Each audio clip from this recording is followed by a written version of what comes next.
Welcome to the Why God Why podcast. This is Peter Englert. I am here with our fantastic producer, Nathan Yoder. We are dealing with a question that we actually polled you and you came back with. And the question is, why do I have to deal with my past? And I am here with Tommy Carreras. He is going to share a little bit more about himself, but he's leading an organization called Unstuck. And so we're really looking forward to this question because I'm sure that all of us to some degree are dealing with it. Tommy, welcome to Why God Why, brought to you by Browncroft Community Church, responding to the questions you don't feel comfortable asking in church. What an intro. It is. Thank you for having me, Peter. This is so much fun. And I have been a big fan of your podcast from afar, mainly because of that exact topic. The topic is brilliant because don't we wish also church was the place where you could ask all the questions that you don't feel comfortable asking in church. But the best part is, even though that's your tagline, that's the kind of church you guys are too. And I love that because that's how we should be. So big fan. Glad to be here. Tommy, I love it. Well, there's a specific reason why, we threw this question out to our listeners to vote on. Why don't you kind of tell your story of how you landed today and how you've, really developed a passion around this organization Unstuck, but also, addictions and mental health and the past. Yeah. So a little bit of my story. Growing up, I grew up in a sort of offshoot Christian kind of church. Now I've realized it wasn't maybe necessarily in line with mainline faith tenets, but we were semi-involved, not really. So I learned some of the basics that God probably is love, probably is somewhere, and probably doesn't hate me. So it was helpful. It was better than a really damaging message. But at the same time, I didn't really get much to it and didn't really see much of it happening in real life. And above all else, I didn't really care. And part of that was being a kid. And part of that was, there wasn't much to care about. It was kind of this spiritual thing out there somewhere. And when I died, I got to float on a cloud happy somewhere. And that wasn't the most compelling vision for my childhood life, if you could imagine. But I liked to be philosophical too and ask annoying questions. And that didn't seem to fit in very well. And so I just stopped. And the Christians I knew were really boring, and I didn't love that, kind of out of touch, and all of them were way holier than me, and they made that very clear. And so really all throughout high school, same way, got more and more distant from any of that. Not that I was ever very close, but got more distant. And so life right after like junior year of high school went to crap completely. Realized that I was probably a terrible person, family was falling apart, and lost all my friends just sort of all at the same time. And, it's a lot of people's stories, something similar, like it was this culminating just crash moment. And I figured the best way out of that was to date the best girl that I could find, somebody that was wonderful and clearly had her life together. So I tried that, and she turned me down flat a few times. And I was like, that feels strange, because I could tell she kind of liked me. She told me, hey, I like you. I don't want to date you because, we're not in the same place in our relationship with God. I'm like, I don't know what that means. I don't know what that is. Maybe if somebody told me I would have one, I don't know, which there's evangelism right there, right? How was I supposed to know what it was? And she said, well, you can go to church and find out. And had another good friend invite me to what is actually her dad's church. He was a pastor. So just aim for the pastor's girl, like daughter, right? That's the best way to fix your life. But I started going to church, found Jesus, found friends, people that cared about me, even though they knew that I wasn't anywhere close to not perfect, but I was a hot mess, and they loved me and they took me in, didn't care about any of that. And then I started dating her, and we're married and have 2 kids. But the main reason we wanted to start what we started, and also the main reason we wanted to help people not be so stuck anymore, is that I have spent my life stuck in different things. And it's just been the theme of my life over and over. It was like I was just trading. I traded all of these things before Jesus for these other things that I was stuck by or stuck in post Jesus. And some of them were clear holdovers, right? Like I thought that you come up out of the water and you're like, hey, all the stuff stayed in the water. Turns out it didn't. And it just came right out of the water with me. And I was sold that message so many times too. Like if you just lean in and have faith, like, what does that mean though? I do, but it's not working. It's just not working. And so when I went into ministry at some point, it was 9 years ago now, I went into ministry to figure out if that was what I wanted to do with my life. And I realized that was the question that everyone was asking, not what's true, what's good, not even what's best, but what works. I have a problem and I need something that works. And so often we were trying desperately as a church to offer not just what's true, because we care about what's true as Christians, but the people coming in through the doors on a Sunday, like sometimes still drunk, right? Or still guilty, or still something, with all the stuff from the outside still on them, right? And with all this shame, thinking, I wonder if the lightning bolt's going to hit me or not, or the building's going to fall down. How often did I hear that one? It was a lot. People walking in weren't thinking like, well, what's true? I really want to know. They were thinking, what's going to get me out of this muddy, dark hole that I live my life in? And as I went through time in ministry, I kept realizing that I was trying to give them that, trying to help them not be so stuck. And I could give them hope and a vision of what was possible. I could give them true things. But so often I saw myself falling short because I couldn't actually help them get unstuck. They had to get unstuck. And that was it. And I didn't know what my part was, but I knew that I was supposed to have a part. And I knew that I couldn't just offer prayer, and I couldn't just offer making them feel better, because that usually felt really good for me. And they felt good until they went and realized they were still in the hole. They just didn't realize it. Or I could tell them to fix their theology or thinking. And that wasn't that great either. And so, it was really around that time, or a few years ago, that I realized I need something else. I need real tools. And I need a different perspective to be able to offer people something more, and offer myself something more, because even though it all looks different, I'm still insecure. I'm still unmotivated at times. I'm still like, I have a tendency to focus on my image instead of, my real authentic health. All of those things were still true. They just looked different. And that was what needed to change. It's like, I don't want to look better. I want to actually be better and different. And it didn't seem like most of the things out there were actually helping me with that. And I didn't feel like I had anything to give to other people too. And have you felt that way also? Like, I mean, you're a pastor, like, what, you run into that same thing, feeling like it's like, am I really helping or am I not? No, I struggle with that question a lot. And just, we've articulated that on the podcast too. Like, it's not, the people who I'm meeting with aren't asking the question, is Christianity true? They're asking, does it work? So, but one thing about your story that I want to kind of back up, because I thought it was fairly powerful. Take us back to that junior year of high school. You said, I lost some friends. As you feel comfortable, what were you going through that really pushed you to kind of ask some of the deeper questions that you had? Yeah.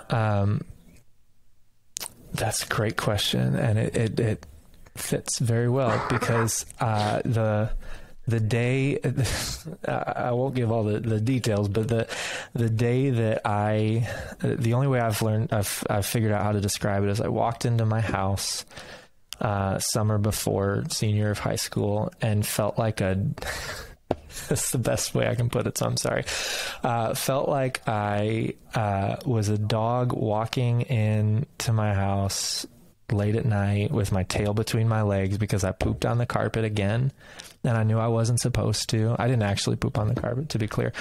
It's a metaphor, but I felt like I had done it again. I knew better. I said I wasn't going to do it. They trained me not to, and I did it again. And I just walked in thinking like, I got nothing. I have no answers for why I did this again, why I'm here still. I don't want to be here. I don't like being here. I don't think it's good to be here. I'm motivated to not be here, and I'm here again. So what do I do with that? And it was that utter not hopelessness. It was pretty close, but helplessness. I feel absolutely incapable. And that was the thing that really, like, I need outside help. And the outside help wasn't Jesus. Like I said, first it was a girl. It just wasn't the answer either, to be very clear. But I knew I needed outside help. And that was the biggest moment that shifted, because I had a moment similar to that a month or so before that. But the answer was, I'm serious this time. It's like, how often have we all said that, you know? But 17-year-old me was like, this is it, man. I've never been serious before, and I'm serious. That'll do it. Turns out that wasn't the answer. So you don't have to get... That was the moment. You don't have to get super specific, but it sounds like you were pointing to some sort of addiction, or was it, depression, or was it anxiety? If you were to... No, it was something that I now realize was something I was addicted to. Yeah. And it was fascinating because I didn't have that language then. I don't even always recommend that language. I don't think it's necessary language even, but the point was that I kept doing something or things that were bad for me that I didn't want to do, and I just did them anyway. And if that's not the definition of addiction, then I don't know what is. And once I realized that and admitted, it just so happens the first step in the 12 steps is admit that you're powerless over your addiction. The moment I recognize I'm powerless to change this, I keep hurting people and myself, no matter how serious I am or no matter how good of a plan I have. Because that was true, whether I liked it or not, I just had to do something about it. But it was once I admitted it and just was honest about it, I didn't necessarily feel I felt shame around it. It was an appropriate level of shame, right? It was like, this is bad. It's okay to recognize it's bad, but it wasn't shame. It was like honesty. I can't do it. I can't fix it. I can't change it. And this is bad.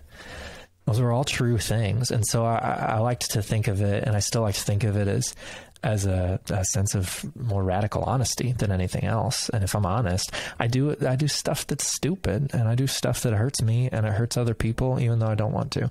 And sometimes I like it. So if I'm on board with that, then we can go somewhere and do something. But if I'm not willing to admit that, I'm never going to move. I'm never going to change. So something that I'm appreciating about this story, and this is why I think it's important for us to talk about this. So the question we're dealing with, why do I have to deal with my past? You talk about that really dark day, your junior year of high school, and then you become like a worship pastor, and then you meet people that like stuff doesn't work. And so I guess, how would you respond to someone that says like, Jesus saved me, who cares about my past? Because it seems even in this conversation, you have a healthy wrestling and healthy understanding that, yeah, Jesus might save you, but that doesn't devoid what happened to you in the past or all that you've got. Mm-hmm. How do you kind of walk through that with people and even yourself? Yeah. So what's interesting is I think a lot of times it's easy to say, or maybe we've heard, my mess becomes my message, or something along those lines. And I think that's absolutely true. But we often look at the past as now the story I tell to talk about how good God is. And that's not wrong in any way, shape, or form. So it's not wrong. But it can't be just that, right? Because if it's just the story, then is that it? It's just for other people, and it's just done and in the books, and there was this legal transaction. And I get that there's like this idea that we're justified by faith and our slate is wiped clean and we are forgiven completely. And there's no more condemnation for those in Christ. All of those things are true. All of those things are true. And I believe that it is true in an eternal, heavenly, cosmological sense, right? It is just boom, done.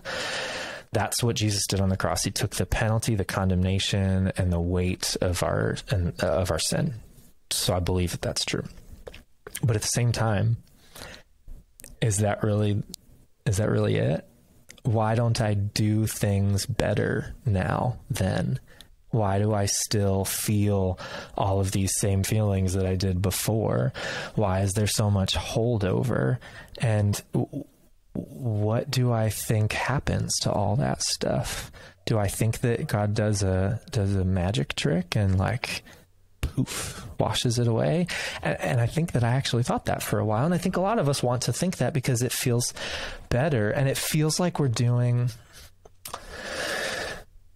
Sometimes it can feel maybe like we're doing God a disservice by still thinking that there's something to deal with in the past. Like maybe I'm talking down the effectiveness of salvation or God's grace if I say, yeah, but I still got issues.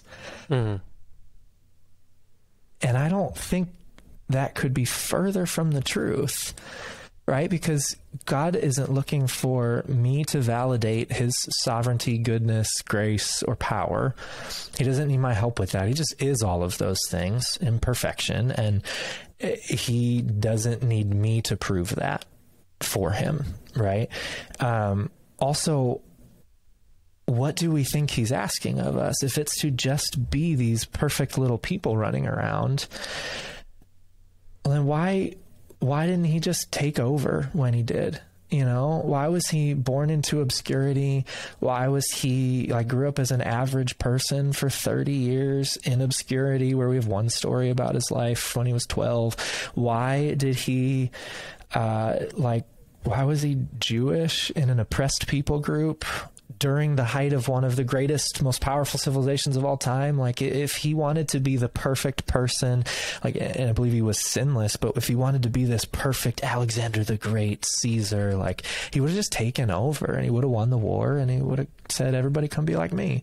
But what he wanted to do is validate this human experience and say, it's okay to just be human too. And then he died our death and he dealt with the junk.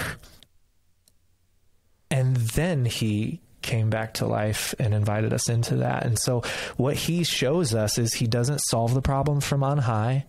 He gets into the mess, and then he doesn't even come and just fix it all in the mess.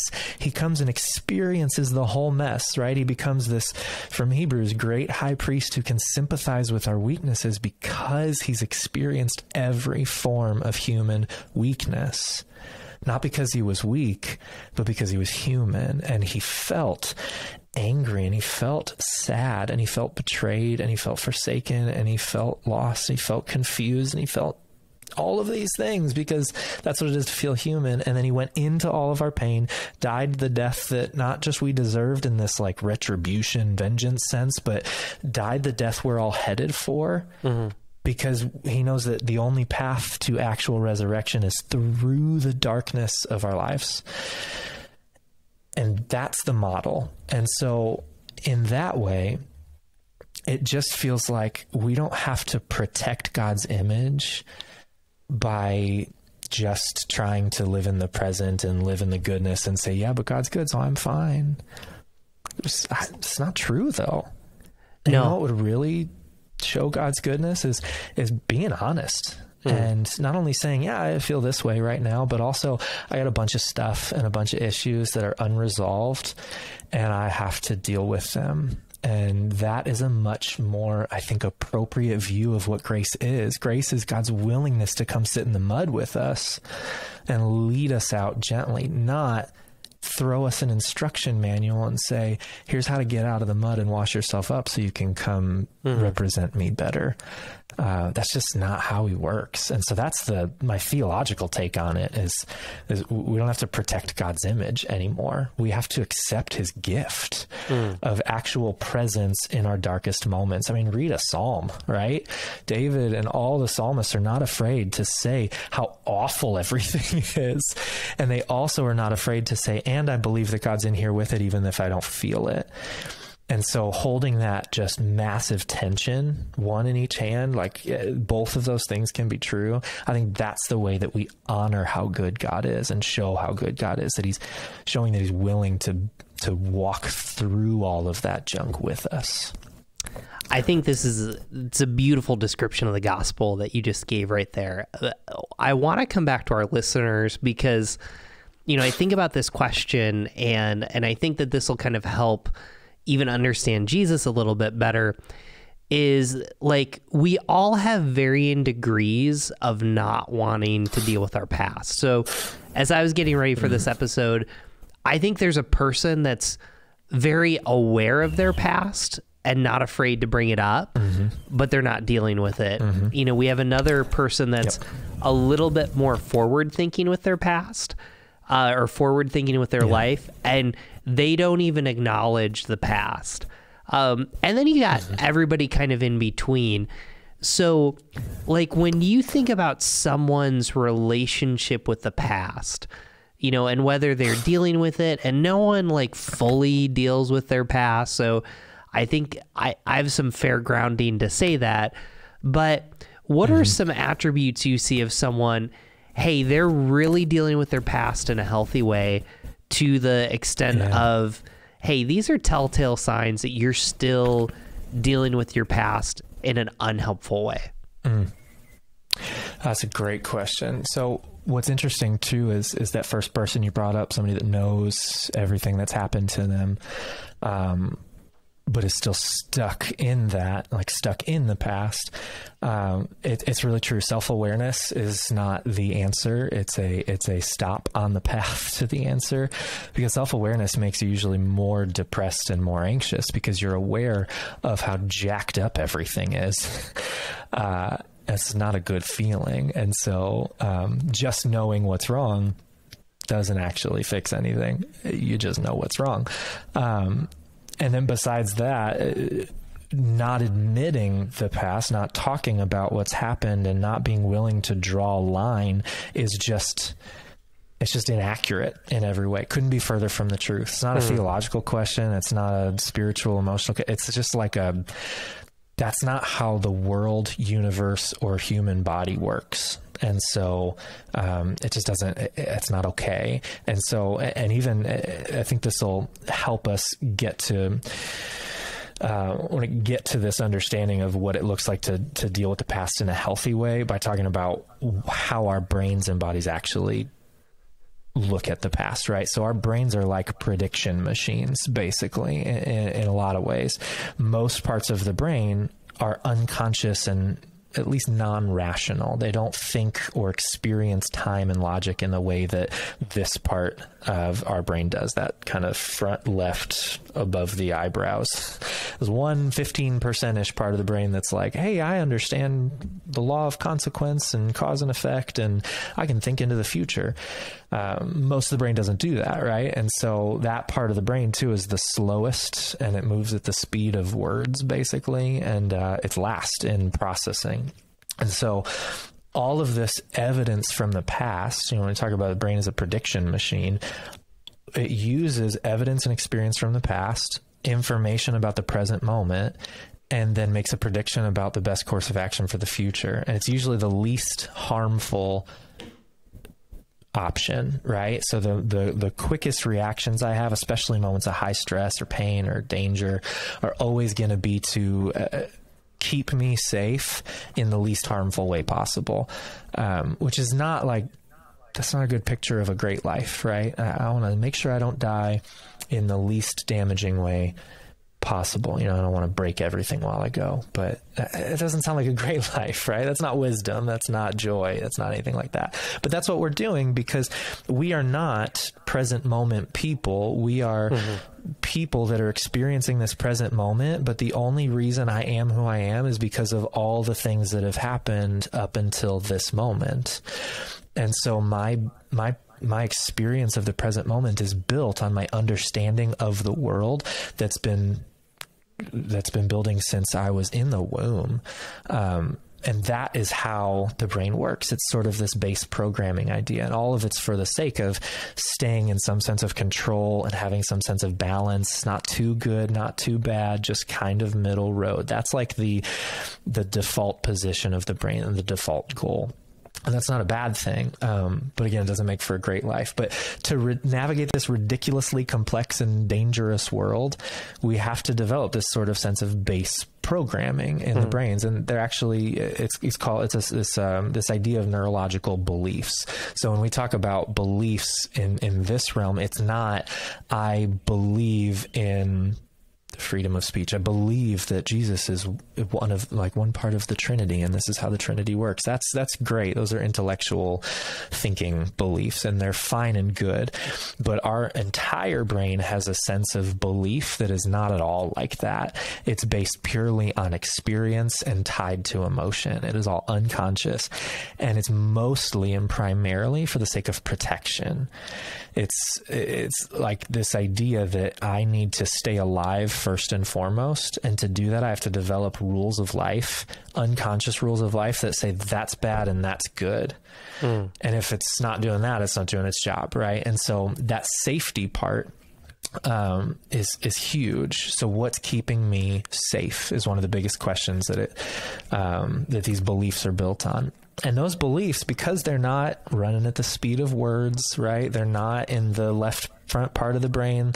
They're in something called the limbic system primarily, and the brain is really complex. So not everything is always exactly, the beliefs are all around the brain, but this emotional memory idea is actually part of something called the limbic system. And it's our survival system, and the amygdala is where, it's one of the main sources of some of our strongest emotions. And so this limbic system, this emotional memory, records painful experiences or dangerous experiences all throughout our lives, starting in the womb, which is mind-blowing. Starting from day one or day negative, whatever, but the limbic system is understanding the world and building base programming that says when this happens, then this happens. When this over here happens, when I cry, somebody comes in and helps me and smiles. I should cry more when I need something because somebody will help me and smile. Those are all the things I need. I need to stay alive, and I need joy from my caregiver. That's like literally, those are the two things that a baby needs, right? Joy and food. But what happens if I cry and somebody shows up and they give me the food, but man, they clearly don't like it, right? There's actual facial recognition circuitry and joy circuitry built into the brain. And it can tell, a baby can tell, not the nuances of my face and emotion. Oh, they must be having a bad day. I can tell they're trying, but it's none of that. It's like, do you love me or do you hate me? That's the question a baby's asking. Do you find joy in me? Are you glad to be helping me? Or am I disgusting to you? Joy and disgust are two of the primary circuits in the brain, and they're there instantly when we were born. And so all of our beliefs start to be built on this idea of, am I a joy bringer for people, or do I make people disgusted? Which, if you're a parent, you should just freak out when you hear that. Like, I'd freak out. I'm like, did I smile every moment for my children? Most of them, yeah. but that's what our beliefs are built on. And then we just keep going. We keep building those beliefs and gathering evidence for this idea. And then what do I do if I know that when I cry, somebody either doesn't find joy in me or worse, maybe hurts me, or maybe just nothing happens? Well, what do I do is I stop crying, or I cry louder, right? Or I do all these things. And you talk about even attention-seeking kids, like that's because we need attention. Kids don't seek attention because they want it, because they're despicable. They seek it because they need it. And so do we. And so all of our beliefs, our whole lives, are built on this idea that I desire safety and joy and commitment and loyalty from other people and love. I just desire to be loved. And that's what all these beliefs are built on. And how I protect myself from the pain or the dangerous situations that I encounter, or the pain of unmet needs, those are going to cement in my life, in my behaviors, and my emotional states. And that emotional memory system is going to tag that situation and that emotion of fear of abandonment or conflict or relational tension or sadness and grief. It's going to tag that emotion with this dangerous memory and say, we're not going to do that. We're not going to do that. And it's just not going to do that. And so then I cope in all of these ways to avoid all of those feelings. Let me throw a case study to you, if that's okay. Cause, I think this might be helpful for our listeners. Say I'm a guy in my 20s. I've been really focused on my career. So I start dating, a few women, and the relationships are mostly positive. I get to a point in those relationships where I feel like my girlfriend is asking more from me than I'm willing to give. So everything from settle down, let's have a family, I'm healthily acknowledging, hey, I'm really caring about my career here. I want to stay together, but if you're asking for this, not past a timeline. Let's say I'm with my current girlfriend right now, and for some reason it just hits me. I really love this girl. So obviously this isn't me. This isn't you. You're married, and I'm kind of at this point where it's like, I really want this to work, but I also realize, like in my past, like this is where I've kind of broken up. Now I have to work through it. Like, what questions, what things are going through your mind as you kind of hear this, and you think about this person that they're finally kind of making this switch, but they also have these years of emotions, and it's kind of like, oh man, it's the same movie with a different person. Yeah. What would you be asking? What would you be saying to them? Yeah. The biggest question I think we can ask is why, and just relentlessly ask that question until you get to the bottom of something. And there's a lot of ways that we can make sure we're asking the right kind of why question. We know when we get to the bottom, and that's sort of what we've worked on done with Stuck, and the roadmap we created for navigating these situations. Like, that's the question we're trying to ask. Why do I do this? Why does this keep happening? What got me here? But if we relentlessly ask why, we start asking questions like, why do I do that? What have I done? And why would I do that? Well, I do that because I feel this way. Well, that's interesting. Why would I feel that way? I don't know why I would feel that way. Well, when have I felt that way before? Well, I felt that way then. Well, I felt that way then too. And you track back this emotion through your life and go, well, I've always responded the same way, but also if I keep tracking it back, I come to a sort of first case instance. Oh, that was the first time I thought that, felt that, did that. Well, what happened then? Why was that so bad? Well, it was probably because it was a moment of deep relational pain that wasn't okay. And even if it wasn't huge or bad, it taught me something. Well, interesting. What did it teach me? Well, it taught me that when I'm vulnerable with somebody, it goes badly. When I get too close, I get burned. When I show that I'm capable, people love me. And we start to track back all the way to the belief that was encoded, right? What's written in the base programming is that when I'm vulnerable, I get slammed. Well, guess what you're not going to do? Be vulnerable. When you're tied to one person, they cheat on you. What if that was what you saw when you were 4 and your parents split up? What do you think that taught you?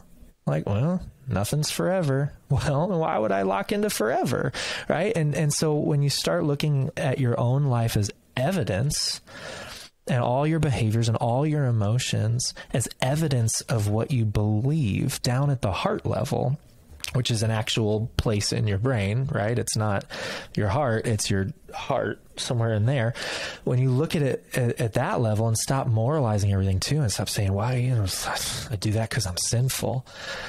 Well, yeah, explain that. I'm sinful. I do sinful things. Well, explain it more. Well, why do you do the sinful thing? Well, I do this because I feel this way, and I feel this way because I believe this thing.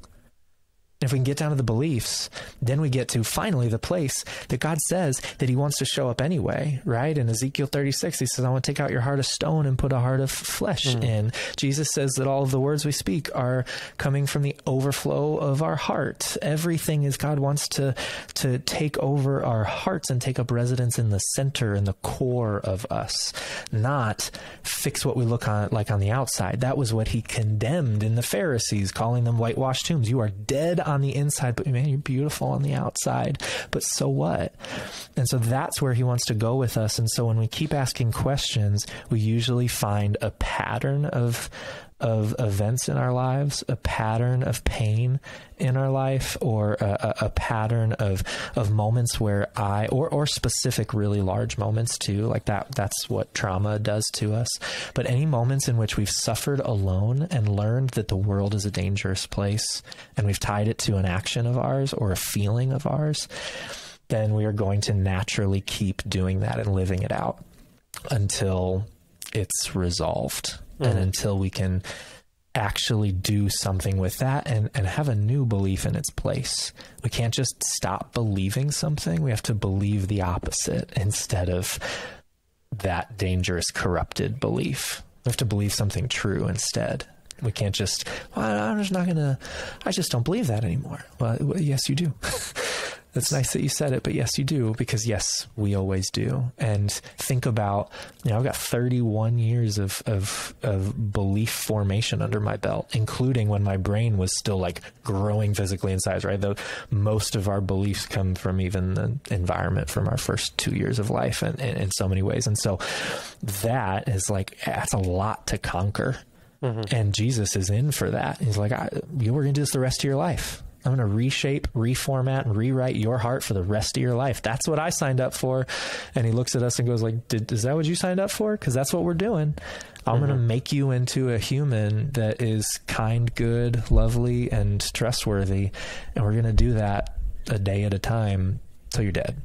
And that's what it looks like. And so that process is something we do over and over. It's not a one-time transactional kind of process. Well, so I love how you took that very specific situation and then you made it, kind of general to the rest of our listeners. Let's get real here. Maybe you and I will both answer these questions. What do you think the biggest lie from your past that you've had to overcome? Me personally? Yes. Yeah, this is really easy because I think about it all the time. It is that I'm worthy of attention when I'm doing something well. One of the things that we want to help people do, and one of the things that I figured out in a week of intensive counseling at a wonderful place called the Blessing Ranch. If you're a pastor and you need a week of intensive counseling, go there. It kind of saved my life. And so that week was the day, or was the time that I realized that was the corrupted belief inside of me, that I'm worthy of attention when I'm doing something well. And I didn't have a traumatic childhood. I had loving parents that tried really hard. They started following Jesus around the same time I did. They have their fair share of pain and failures and all of those things. And that's fine. But like, I wasn't abused. I wasn't neglected. And yet I had a damaging, painful, and hideously untrue, corrupted belief that drove everything that I did, and drove me to burnout, and drove me to ruin relationships, and totally not understand myself, my limits, my boundaries, or the fact that it was okay when I wanted to take a nap. Because why would I ever take a nap? Why would I ever slow down? Why would I ever show anybody any sort of weakness when I believe that it is true about the world that only people who are doing something well are worthy of attention? There's just no way I would do anything different except do things well. It's why I quit everything that I wasn't great at in my whole life. I wasn't good enough at baseball, and so I didn't play baseball. I waited till I found a sport that I was better than other people at, and I played that one. And like, that's how it plays out. And I'm not going to tell you how I'm really doing. I'm going to tell you the last thing I did that was interesting or good. I'm not going to tell you that I wasted yesterday. I'm going to tell you about 2 days ago when I crushed it, right? When you say, how are you doing? Well, 2 days ago I was great, and I'm going to tell you that. But if you only know that part of me, then you don't know me. And if I wear a mask, then the mask, everybody loves the mask, but nobody loves me. And so that's what corrupted beliefs do to us. And that's what that one did to me. And there are others, and there are really specific things. Like, I think that a lot of the ones that come closest to home, or that are the most corrupted down at the core, are about my identity and self-worth and value. Right. If I believe something about me, it's usually then also tied to what I believe about God. And so, A.W. Tozer said, what I believe about God is the most important thing about me. And I think that's true. I think it usually plays out, though, in my belief about myself, right? That statement of mine, I believe that I'm only worthy of attention if I'm doing something well. That's a statement about God too. It's that I must perform for God so that he loves me. And what's interesting is something true about God and also true about me was the thing that flipped it, because the thing that started to change didn't heal it, but started to heal that corrupted belief was a moment between me and God, because that's where the healing always begins. It's not just, I think of myself differently. I can't give myself the gift of value or attention. Attention is specifically a gift from other people.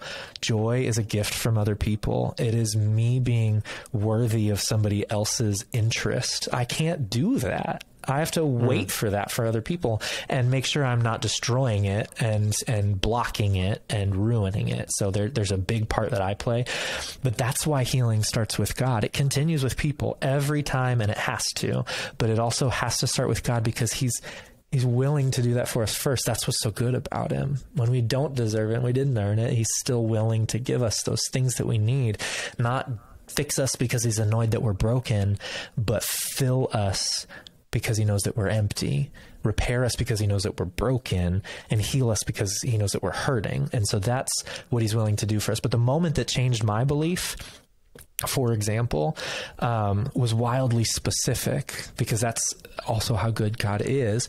I was sitting reading in that counseling house, that week of intensive counseling, and she tells me, it's like day 2 or something, and she tells me, hey, go spend some time in the Bible and just ask God to show up, see what happens. And I was like, yeah, this is going to go great. I'm feeling awesome. Really want to go have my quiet time, right? It was a cynical day. Okay. It was a bad day.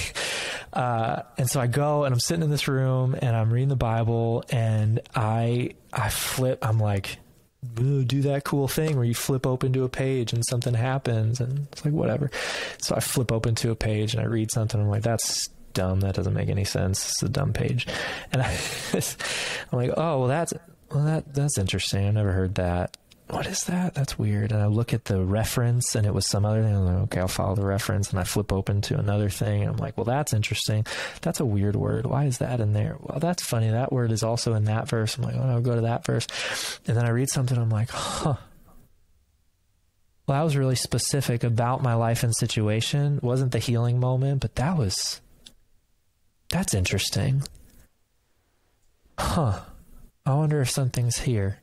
And I thought, when was the last time I felt that way or thought about that? And I remembered Psalm 18 and the last time I had thought about that verse and was like, I wonder if something's there for me. And I flipped to Psalm 18 and I read it. And what flooded back to me, which was fascinating, was a moment from the past. And it was 10 years earlier. 10 years earlier, that was the verse, and there was a verse I'll say in a second from Psalm 18 that radically changed my perspective.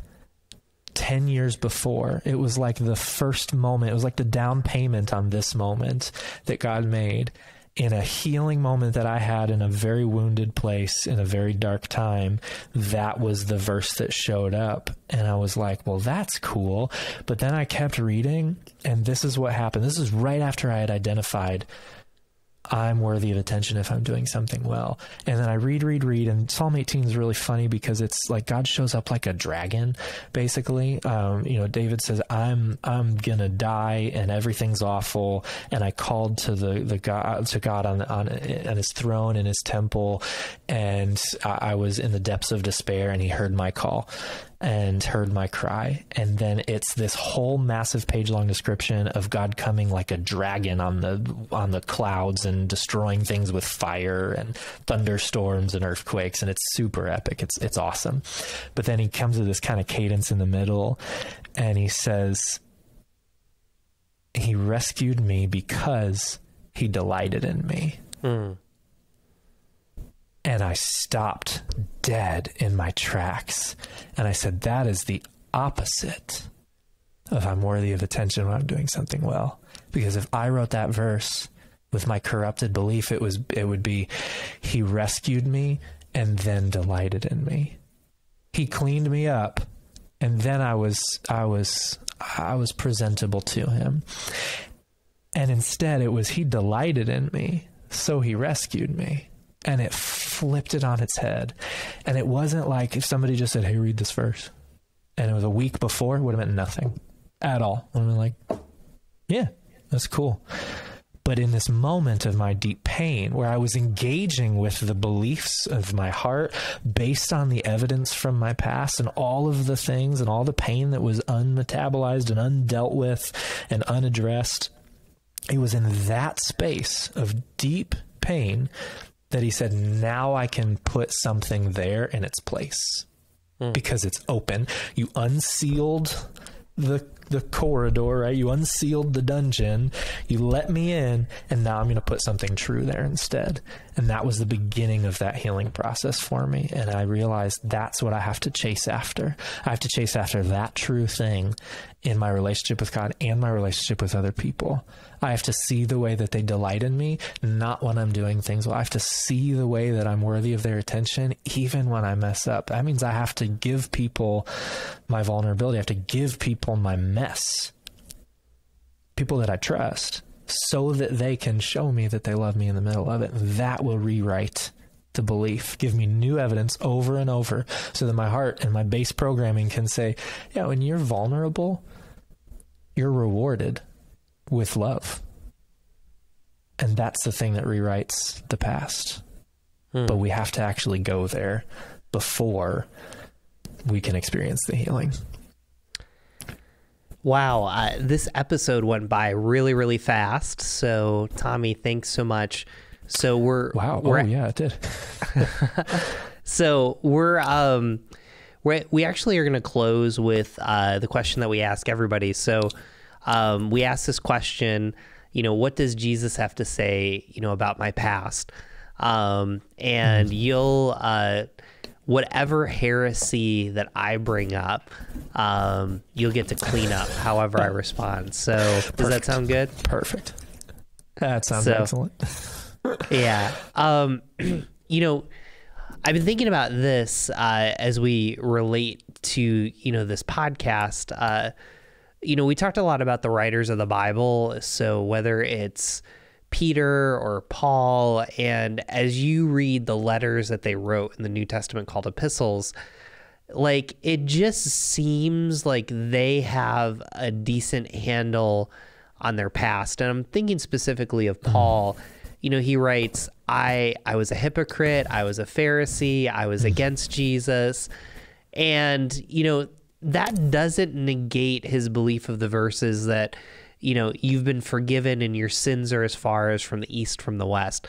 That doesn't negate those, but there's actually far more complexity in their belief of being human and their past, and they're far more aware. And I wonder, kind of as you said, if that's the power of grace, that it's hard to be aware. It's hard to be self-aware, but in those moments of acute awareness of where God has brought you, you can receive grace because you can just see it, and you haven't rewritten it in a revisionist history form. What you've done is you've allowed Jesus to enter those places. So as I knock my mic over, I would probably say that I think the writers of Scripture, and I think Jesus, are far more aware and far more open to seeing their past through the lens of the present and future through grace. So that's what I'd say. I think that's exactly right. I think that the past me is still me, and the past me is the basis of who I am at this moment. And so I want God, who is outside of time. Also, this is a funny, weird realization that I had. This idea that God is in my past, present, and future, right? He's outside of time. We're the ones who experience time as this linear thing, and I'm in this one moment. But all I remember, like, my life is just memory. And so that means that I am my past. And so if God wants to love me, he has to accept all of me, and he did. But the challenge is that I don't often love me because I want to love present me, and especially I really love future me. Future me is going to be awesome. And so I really love that version of me. And I think that there's no way that I will be future version of me until I reconcile what past me was. And past me is just me. And so until I can be honest, like what is unidentified and unaddressed is unforgiven. And that doesn't mean in the cosmic sense of like, oh, you know, that's still on the balance sheet, because like, I'm not talking about that. I'm talking about, I haven't forgiven me as well and as thoroughly as Jesus has. I haven't repented of all the things I've done also as well as like Jesus has forgiven me for more than I've repented of. And the idea though is that the more that I do those things, the more that I recognize, it's just the more of me that I'm uncovering, and it's the more of me that I'm allowing God to love. I used to say this whenever we do baptism events and baptize all these people. It was this great moment because I got to look at them and say, you have all of Jesus that you will ever have. And what I mean by that is he's not holding back from you at all. There's nothing he has more to give you because you have access to all of him. The rest of your life is a process of giving more of yourself to him because you can't unlock more of him. You can't get to tier 2 or premium level, membership or A-list rewards or a companion pass. You can't get to any of those things because there's no more that he has to give to you. He's given himself fully to you. All that we have to do is give more of ourselves to him. And that means delving into my past so that I can hand it to him so that he can love me. And that is that's a beautiful thing, not because it's something he needs from us. It's because it's something he wants for us. It's a gift that he wants us to give, wants to give us. And it's a grace that he wants to provide us. And so, that also has a massive effect on our relationships as well, because we do the same thing, with other people's relationships. You know, the way I saw a person before because of something that happened is now how the way that I see them. That prediction machine, you know, it happens with God and it happens with people. They did this, therefore they will do this again. And that never ends up going well. And so unless we identify honestly what other people did to us too, that's part of this process, right? It's not just thinking back through my own sin throughout my whole life. It's what's happened to me. Where have I lost things that I actually needed? Where did I not have the love, the joy, the support, the care that would have actually done something for me and would have changed something? Those moments are really important because we actually, like, to forgive people, we have to be incredibly honest, brutally honest about what they did to us, what we lost, what they took from us. Because if the process works the same way, whether it's about my past, a relationship, or something with God, if it remains unstated, unidentified, and unaddressed, it remains unforgiven, unrepented of, or unresolved. Like the only way past it is through it. And that works on all of those levels. And so that's what God wants for us. He wants us to be whole people and not think that past me sucks and future me is great. And that's all just me. And I think that he wants to love all of us. And that's the hope. And that's why we have to deal with our past. Thank you so much. Tommy, where can people find you? And go ahead. Yeah, so what we just are about to finish, and by the time you're listening to this, hopefully this will be out and ready. What we want to do is create sort of a reliable roadmap for people to be able to navigate through this process based on any situation. So it wasn't based on a specific behavior or emotion. It was just, how do I engage with the past, but also with the issues of my present and even the anxiety about the future? How do I create this reliable roadmap to figure out what's wrong at the bottom of things, right? And so it's that process that I kind of walked through. It's what are my behaviors telling me? What are they a cry for help about?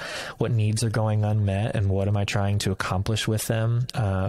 When I look at them as evidence, what emotional states are driving those behaviors, and where have those emotions been tagged with these dangerous memories, painful memories in the past, and how do those things tell me what I've learned to believe and how I approach the world and myself and God because of those beliefs?